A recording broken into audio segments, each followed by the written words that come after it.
Welcome to all the students. Thermal power plant के अलग अलग पार्ट्स हम लोग पढ़ लिए थे और उन सभी पार्ट्स को अगर कंबाइंड करें तो जो फाइनल जो थर्मल पावर प्लांट का जो स्ट्रक्चर बनता है वो ये बनता है। अब इसमें आप इसको खुद से भी बना सकते हैं अगर आपको अलग अलग पार्ट्स याद है तो। अगर आपको अलग अलग पार्ट्स के बारे में पता है कि कहाँ से किसमें एयर जाता है, स्टीम जाता है, तो आप उन सब को कंबाइन करके खुद से भी बना सकते हैं। और अगर नहीं पता है तब तो फिर ये पूरा का पूरा बनाना मुश्किल है। लेकिन हम लोग पढ़ चुके हैं इसलिए हम लोग को पता है कि इधर का जो पार्ट हम देख रहे हैं यह है कोल एंड एश हैंडलिंग प्लांट। फिर इधर जो देख रहे हैं boiler, superheater, economiser, air preheater, chimney, ये एयर एंड फ्लू गैस का पार्ट है। उसके बाद इधर जो सामने सामने देख रहे हैं बॉयलर, सुपरहीटर, टरबाइन, अल्टरनेटर, ये बॉयलर एंड स्टीम सर्किट है। और नीचे वाला जो पार्ट देख रहे हैं condenser, cooling tower, water treatment plant, economiser, boiler, ये वाटर एंड कंडेंसर सर्किट है। तो ये कुल मिलाकर के ये पूरा का पूरा थर्मल पावर प्लांट। अगर स्टार्टिंग से देखें तो कोल स्टोरेज 30 डेज, 15 डेज, पता है आपको दूर है तो 30 डेज, नज़दीक है तो 15 डेज। कोल हैंडलिंग में इस कोल को हम लोग पल्वराइज करते हैं, बुरादा बुरादा पाउडर फॉर्म में करते हैं ताकि अच्छे से बर्निंग हो। फिर आता है वो बॉयलर में। बॉयलर में जलने के बाद जो उसका राख बनता है उसको एयर के थ्रू या वाटर के फोर्स से बाहर निकालते हैं, एश हैंडलिंग। फिर उसको स्टोर करते हैं जो फिर बिकता है। इधर आए तो बॉयलर में कंबशन करने के लिए, जलने के लिए एयर की जरूरत है। एयर कहाँ से आता है? एक एफडी फैन से एयर पहले आता है एयर प्रीहीटर में। एयर प्रीहीटर के हमने दो टाइप्स पढ़े, रिकपरेटिव, रीजनरेटिव। उसमें क्या होता है कि इकोनोमाइजर से आने वाले फ्लू गैस की मदद से एयर कुछ हीट हो जाता है और उस हॉट एयर को हम लोग बॉयलर में भेजते हैं। वो हॉट एयर जब बॉयलर में आता है तो कंबशन में काम करता है और कोयला के जलने से जो हॉट गैसेस जनरेट होते हैं उनको कहा जाता है हॉट फ्लू गैसेस। तो वो हॉट फ्लू गैसेस बॉयलर में, बॉयलर ड्रम को हीट करने के बाद सुपर हीटर को हीट करते हैं और सुपर हीटर में वेट स्टीम को ड्राई स्टीम में कन्वर्ट करते हैं। और सुपर हीटर के बाद वो फ्लू गैस फिर चला जाता है इकोनोमाइजर में फीड वाटर को हीट करने, है ना। फीड वाटर को हीट करके फिर वो चला गया तो एयर प्रीहीटर में फिर आगे की बात होगी। और सुपर हीटर में जो वेट स्टीम ड्राई स्टीम में कन्वर्ट हुआ उससे हमने टरबाइन को मूव किया और टरबाइन एक शाफ्ट के थ्रू कनेक्टेड है आपके अल्टरनेटर से। तो टरबाइन मूव करेगा तो अल्टरनेटर मूव करेगा तो हमको 3 फेज आउटपुट मिलेगा R/B। टरबाइन में जो स्टीम टरबाइन के ब्लेड को हिट करके उसके बाद बचा वो जाएगा कहाँ? कंडेंसर में। कंडेंसर में हम उस स्टीम को फिर से कंडेंस करके वाटर में कन्वर्ट करेंगे और उसको भेजेंगे कंडेंसेट एक्सट्रैक्शन पंप की मदद से इकोनोमाइजर, है ना। और ये काम इसको हेल्प करता है कूलिंग टावर, जो कि ठंडा पानी इसको भेजता है। उस ठंडे पानी जो कि वाटर ट्यूब से जाते हैं उसके संपर्क में आने के कारण आपका जो ड्राई स्टीम है वो ठंडा हो जाता है। सारा फिगर हमने पढ़ा है कल, ठंडा हो गया। और उस कोर्स में, उस दौरान ये जो पानी जो कूलिंग टावर से गया वो खुद गर्म हो जाता है तो उसको फिर हम लोग कूलिंग टावर में लाते हैं, ठंडा करते हैं। इस प्रोसेस में जो पानी की कमी होती है यहाँ से नदी से ले लेते हैं। कंडेंसेट एक्सट्रैक्शन पंप से जो पानी जाता है अगर उसमें कमी हो गई तो यहाँ पर रिवर से ले लेते हैं, वाटर ट्रीटमेंट प्लांट के मदद से। तो ये ओवरऑल आपका फिगर है थर्मल पावर प्लांट का। तो थ्योरी पार्ट खत्म हो चुका है आपका। जो न्यूमेरिकल पार्ट है उसको स्टार्ट करते हैं, लेकिन उसके लिए कुछ फार्मूला जो आपको पता होना चाहिए। 1 kilowatt hour equal to how many joule? 3.6 × 10⁻6 joule. Similarly heat का ये तो एनर्जी का यूनिट है, हीट का एक और यूनिट है कैलोरी। तो 1 kilowatt hour equal to 860 kilo calorie. और third 1 calorie equal to how many joule? 4.18 joule. ये तीन फार्मूला का यूज पड़ता है तो उसको हम लोग देखेंगे और भी कुछ चीजें देखेंगे। इसमें हम आपको एक और चीज बताना चाहेंगे जो पहले भी बताए हैं कि थर्मल पावर प्लांट का ये जो साइकिल आप देख रहे हैं इसको रैंकाइन साइकिल कहते हैं।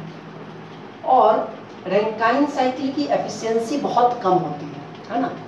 थर्मल पावर प्लांट की भी जो एफिशिएंसी है वो 30 से 40% के बीच में आती है, ठीक है। और ऐसा क्यों है, इतना कम एनर्जी क्यों है, क्योंकि आप देखिए, एक तो बहुत ज़्यादा अमाउंट में जो हीट है वो आपको फ्लू गैस के रूप में ऊपर चला जाता है। दूसरा जो सबसे मेन कारण है इसके एफिशिएंसी में कम होने का, वो है कि यहाँ से हॉट स्टीम जब कंडेंसर में आता है और कंडेंस होता है तो वो लार्ज अमाउंट ऑफ कंडेंस होगा तो भाप के रूप में हीट बाहर निकल जाएगा, तो लार्ज अमाउंट ऑफ हीट यहाँ बर्बाद होता है। नहीं होता क्या है, कंडेंसर तो इनक्लोज्ड बॉडी है, वहां से स्टीम कहाँ बाहर निकलेगा। होता ये है कि ड्राई स्टीम जो है अपनी एनर्जी दे देता है कूलिंग टावर से आने वाले वाटर ट्यूब के वाटर को, फिर वो वाटर जब कूलिंग टावर में ऊपर से गिर के ठंडा होता है तो उस प्रोसेस में काफी अमाउंट में हीट बाहर चला जाता है स्टीम के फॉर्म में। तो जो कंडेंसर वाला पार्ट है इसमें काफी अमाउंट में हीट बर्बाद होता है, और इधर भी उसके कारण इसकी एफिशिएंसी काफी कम है, 30 to 40% के करीब इसकी एफिशिएंसी होती है। हालांकि एफिशिएंसी भी इसकी 3 प्रकार की है, thermal efficiency, electrical efficiency, overall efficiency, जिसको हम लोग अभी देखेंगे और कुछ न्यूमेरिकल्स करेंगे।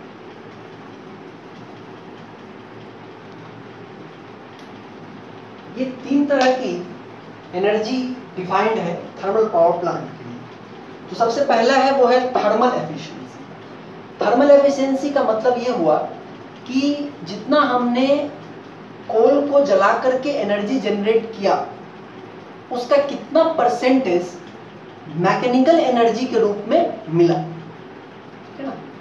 तो चूंकि एफिशिएंसी यूनिटलेस है, यूनिटलेस होता है, इसलिए ऊपर में जो क्वांटिटी होगा जिस यूनिट में, नीचे में भी उस यूनिट में होना चाहिए। तो यहाँ नीचे में देखिए क्या है, हीट ऑफ कोल कंबशन, मतलब कोयला को जलाने से कितना हीट प्रोड्यूस हुआ, ठीक है। तो ये होता है किलो कैलोरी में, हीट का यूनिट किलो कैलोरी में। और ऊपर में जो है वो है heat equivalent of mechanical energy transmitted by turbine, heat equivalent of mechanical energy transmitted by turbine, मतलब टरबाइन ने कितनी मैकेनिकल एनर्जी दी, ट्रांसफर किया। तो चूंकि दोनों यूनिट को सेम बनाना है इसलिए ऊपर में लिखा हुआ है हीट इक्विवेलेंट। अब टरबाइन की जो मैकेनिकल एनर्जी होगी वो तो जूल में होगी, लेकिन उसको हम लोग किलो कैलोरी में कन्वर्ट कर सकते हैं। We note the formula, formula पता है हम लोग को, 1 कैलोरी इक्वल टू 4.18 जूल, तो वहां से हो जाएगा। तो थर्मल एफिशिएंसी ये बताता है कि कोयला को जलाने से जितना हीट एनर्जी डेवलप हुआ उसका कितना परसेंटेज मैकेनिकल एनर्जी के फॉर्म में मिला, यह है थर्मल एफिशिएंसी। और इलेक्ट्रिकल एफिशिएंसी क्या है, heat equivalent of electrical energy output divided by heat equivalent of mechanical energy transmitted by turbine. Electrical efficiency ये बताता है कि मैकेनिकल एनर्जी जितना जनरेट हुआ उसका कितना परसेंट या उसका कितना पार्ट इलेक्ट्रिकल में कन्वर्ट हो गया। मतलब एक तरह से ये आपके जनरेटर की एफिशिएंसी है कि जितना हम उसको मैकेनिकल एनर्जी दे रहे हैं उसका कितना पार्ट वो इलेक्ट्रिकल में कन्वर्ट कर पा रहा है। जैसे अगर 50% एफिशिएंसी है तो इसका मतलब अगर 500 किलो कैलोरी दे रहे हैं तो 250 किलो कैलोरी में इलेक्ट्रिसिटी दे रहे हैं। देखिए ये किलो कैलोरी में, तो इसको भी किलो कैलोरी में कन्वर्ट करना पड़ेगा। और ये है आपको kWh में, इलेक्ट्रिकल एनर्जी होता है kWh में, उसको किलो कैलोरी में कन्वर्ट करने का आपको पता है 1 kWh equal to 860 kilo calorie. तो ये दोनों हुआ थर्मल एफिशिएंसी, इलेक्ट्रिकल एफिशिएंसी। और एक और होता है overall efficiency, OE। Overall efficiency जो होता है वो इन दोनों का प्रोडक्ट होता है, थर्मल एफिशिएंसी और इलेक्ट्रिकल एफिशिएंसी का प्रोडक्ट। तो इन दोनों को मल्टीप्लाई करेंगे तो ऊपर में ये है, नीचे में ये दोनों कट जाएगा, बचेगा क्या, heat equivalent of electrical energy output divided by heat of coal combustion. मतलब कोयला को जलाने से जितनी एनर्जी जनरेट हुई उसका कितना पार्ट इलेक्ट्रिकल एनर्जी में कन्वर्ट हुआ, ये क्या है, ओवरऑल एफिशिएंसी, ठीक है। तो ये थर्मल एफिशिएंसी ये दिया रहता है और इससे फिर चीजों को निकालना रहता है। एक चीज और हम आपको बताना चाहेंगे इससे पहले कि हम लोग न्यूमेरिकल स्टार्ट करें, कि अगर आपको कहीं ऐसा लिखा हुआ है, सपोज किसी क्वेश्चन के स्टेटमेंट में आपको इस तरह से लिखें कि TPP has overall efficiency equal to 50%, overall efficiency कितना है 50% एंड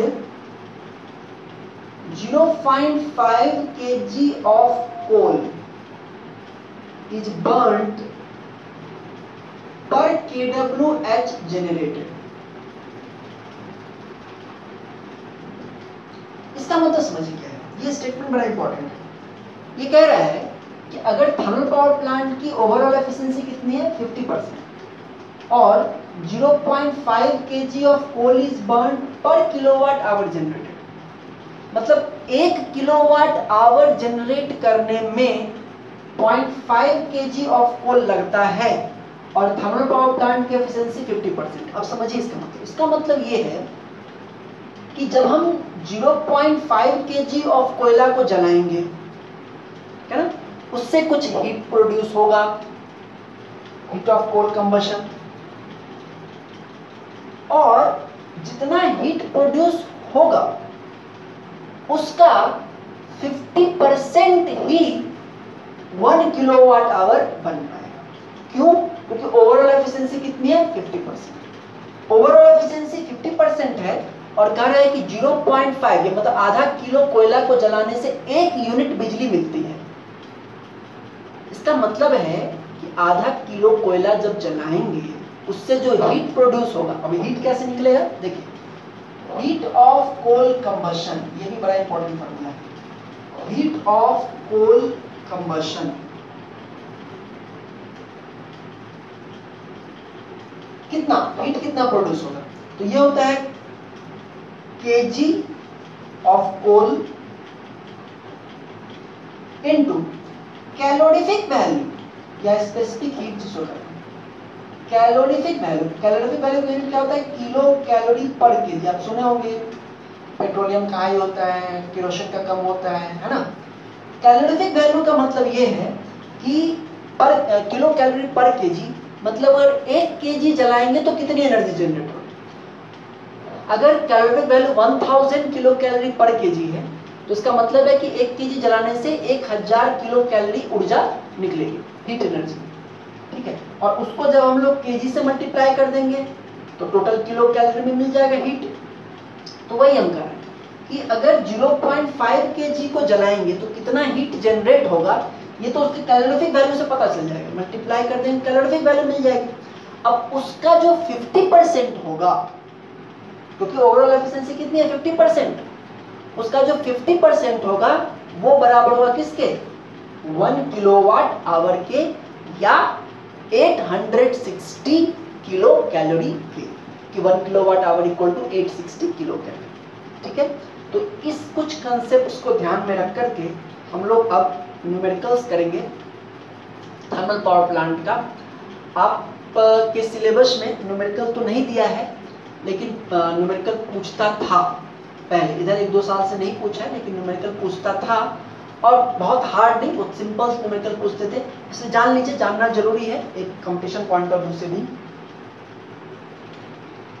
तो ये क्वेश्चन कह रहा है कि a thermal power plant has an overall efficiency of 15%, ठीक है, and 0.75 kg of coal is burned per kilowatt hour of electrical energy generated. Determine the calorific value of coal in kilocalorie per kg। कह रहा है कि thermal power plant का overall efficiency मात्र 15% है और 0.75 kg कोयला जलाया जाता है तो 1 किलोवाट आवर एनर्जी मिलती है। कैलोरीफिक वैल्यू निकालिए, तो let calorific value equal to x kilo calorie per KG, therefore heat of coal combustion, heat of coal combustion जिसका फार्मूला हम लोग देख चुके हैं, कितना हो जाएगा 0.75 इंटू x किलो कैलोरी होगा ना, ठीक है। और एफिशिएंसी का फार्मूला हम लोग को पता है कि since overall efficiency equal to heat equivalent of electrical energy generated divided by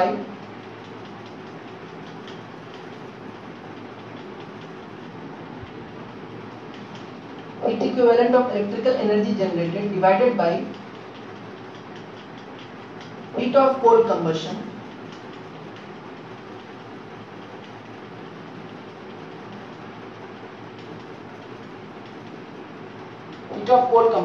तो यहाँ पे देखें ओवरऑल एफिशिएंसी कितना है 15% equal to heat equivalent of electrical energy generated. तो इलेक्ट्रिकल एनर्जी कितना जनरेट हो रहा है 1 kWh, ठीक है। और 1 kWh मतलब कितना उसका हीट इक्विवेलेंट तो कैलोरी में कितना होगा 860 divided by heat of coal combustion जो कि कितना है 0.75 इंटू एक्स। तो यहां से जब आप x निकालेंगे तो ये वैल्यू आएगी लगभग 7644 किलो कैलोरी पर केजी। तो इस तरह से क्वेश्चन को सॉल्व करते हैं। देखिए इसमें कैलोरीफिक वैल्यू पूछा था उसको मान लिए कुछ। अब ओवरऑल एफिशिएंसी का फार्मूला होता है heat equivalent of electrical energy generated divided by heat of coal combustion. तो हीट ऑफ कोल कंबशन कैसे निकलेगा kg इनटू कैलोरीफिक वैल्यू। और ओवरऑल एफिशिएंसी क्या होगा heat equivalent of energy generated क्योंकि 1 किलोवाट आवर है उसको कैलोरी में कन्वर्ट करेंगे तो 860 किलो कैलोरी डिवाइडेड बाय ये कर देते हैं, ठीक है। आइए दूसरा क्वेश्चन देखते हैं। इस क्वेश्चन में कह रहा है कि a 75 megawatt thermal power plant uses coal of calorific value 6400 kilo calorie per KG. Thermal efficiency 30%, electrical efficiency 80%।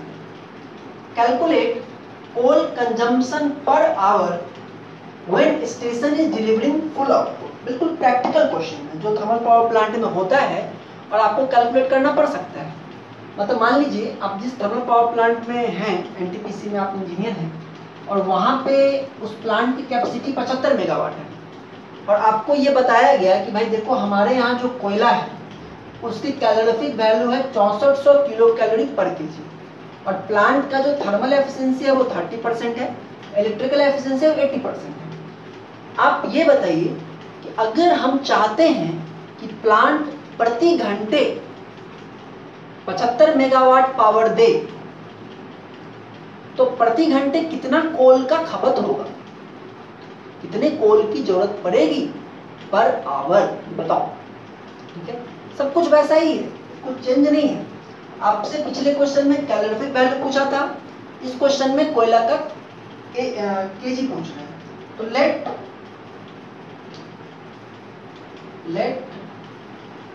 Coal consumption per hour, let coal consumption per hour equal to x kg।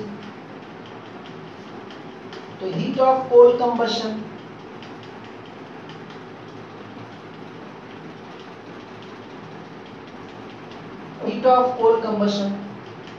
कितना हो जाएगा x into 6400 kilo calorie, ठीक है। Overall efficiency क्या होता है thermal efficiency into electrical efficiency, ये कितना हो जाएगा 24% हो जाएगा 80/100 इंटू 30/100 इक्वल टू 24 और ये परसेंट। दिस इंप्लाइज दैट 24% लिख सकते हैं 0.24 equal to heat equivalent of, ऊपर में क्या होता है heat equivalent of electrical energy output. तो 75 मेगावाट है और 1 घंटे के लिए बोल रहा है, मतलब 75 मेगावाट आवर, 75 मेगावाट आवर। और ऊपर में तो हमको हीट इक्विवेलेंट लिखना है, तो 1 किलोवाट आवर का होता है 860 किलो कैलोरी। तो ये मेगावाट आवर है, इसको अगर हम इंटू 10⁻³ करें तो हो जाएगा किलोवाट आवर, ठीक है। और फिर उसको हम 860 से मल्टीप्लाई करें तो हो जाएगा क्या किलो कैलोरी। 75 मेगावाट आवर, क्योंकि 1 घंटे में पूछा ना पर आवर, ठीक है। तो उसको हमने पहले किलोवाट आवर में कन्वर्ट किया 10⁻³ से मल्टीप्लाई करके, और उसके बाद 1 किलोवाट आवर का होता है 860 किलो कैलोरी, तो 860 से मल्टीप्लाई कर दी, divided by heat of coal combustion 6400x, x into 6400। तो यहाँ से जब आप x निकालेंगे तो आपको वैल्यू आएगी लगभग 42,000, आपको 41,900 कुछ आएगा। आप इसको 42,000 केजी समझ सकते हैं या 42 टन कर सकते हैं।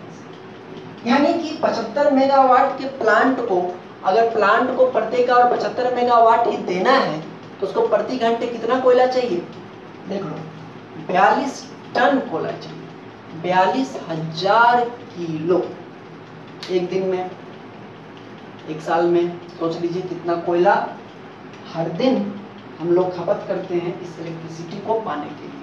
खैर, तो इस तरह के क्वेश्चंस आपको मिल जाएंगे, बीके मेहता में मिल जाएगा आपको क्वेश्चन, और भी जेपी गुप्ता वगैरह में मिल जाएगा, तो जरूर बनाइए। इस तरह से और भी क्वेश्चंस मिलेंगे, पर आवर का मिलेगा, पर मंथ का मिलेगा, पर एनम का मिलेगा।